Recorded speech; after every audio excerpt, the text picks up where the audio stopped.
പീരുമേട് തോട്ടം മേഖലയിലെ പ്രധാന ടൗണായ ഏലപ്പാറയിൽ പഞ്ചായത്തിന്റെ ഉടമസ്ഥതയിലുള്ള പൊതുശുചിമുറിയുടെ പ്രവർത്തനം കാര്യക്ഷമമല്ലെന്ന് പരാതി. ടൗണിൽ ബസ് സ്റ്റാൻഡിന് സമീപത്ത് സ്ഥിതി ചെയ്യുന്ന ശുചിമുറി സമുച്ചയത്തിലാണ് മതിയായ സൗകര്യങ്ങളില്ലാതെ യാത്രക്കാരും നാട്ടുകാരും ദുരിതത്തിലായിരിക്കുന്നത്. 16ഓളം ടോയ്ലറ്റുകൾ അടങ്ങുന്ന വലിയ സമുച്ചയമാണ് ഇവിടെയുള്ളതെങ്കിലും നിലവിൽ 3-4 എണ്ണം മാത്രമാണ് ഉപയോഗയോഗ്യമായിട്ടുള്ളത്. വെള്ളത്തിന്റെ രൂക്ഷമായ ക്ഷാമവും കൃത്യസമയത്ത് അറ്റകുറ്റപ്പണികൾ നടത്താത്തതുമാണ് ശുചിമുറിയുടെ പ്രവർത്തനം താറുമാറാകാൻ കാരണം. ഏലപ്പാറ പഞ്ചായത്തിൽ ഷെഡിലുള്ള ബാത്റൂം ഉപയോഗശൂന്യമായി കിടക്കുകയാണ്. ആകെ 10-16 എണ്ണം ഉള്ളതിൽ 2 എണ്ണം മാത്രമേ ഉപയോഗിക്കാൻ പറ്റുന്ന രീതിയിലുള്ളൂ.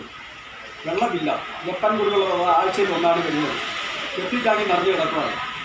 അപ്പം യാത്രക്കാർക്ക് ഭയങ്കര ബുദ്ധിമുട്ടായിട്ടിരിക്കുകയാണ്. സ്കൂൾ കുട്ടികളും വന്നവരും ബാക്കിയുള്ള യാത്രക്കാരൊക്കെ വളരെ ബുദ്ധിമുട്ടാണ്. എപ്പോഴും അടച്ചിരുന്നതാണ്.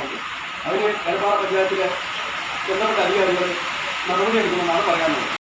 തോട്ടം മേഖലയിലെ പ്രധാന ടൗൺ എന്ന നിലയിൽ ദിവസേന 100 കണക്കിന് ആളുകളാണ് ഏലപ്പാറയിൽ എത്തുന്നത്. അത്യാവശ്യ ഘട്ടങ്ങളിൽ സ്ത്രീകൾ ഉൾപ്പെടെയുള്ള യാത്രക്കാർ സമീപത്തെ സ്വകാര്യ ഹോട്ടലുകളെ ആശ്രയിക്കേണ്ട ദുരവസ്ഥയിലാണ്.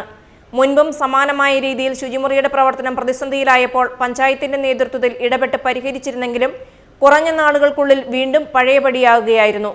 പഞ്ചായത്തിന്റെ ഭാഗത്തുനിന്ന് അടിയന്തരമായി അറ്റകുറ്റപ്പണികൾ പൂർത്തിയാക്കി ശുചിമുറിയുടെ പ്രവർത്തനം പൂർണ്ണതോതിൽ പുനഃസ്ഥാപിക്കണമെന്നാണ് നാട്ടുകാരുടെയും വ്യാപാരികളുടെയും ശക്തമായ ആവശ്യം. News bureau, Elappara.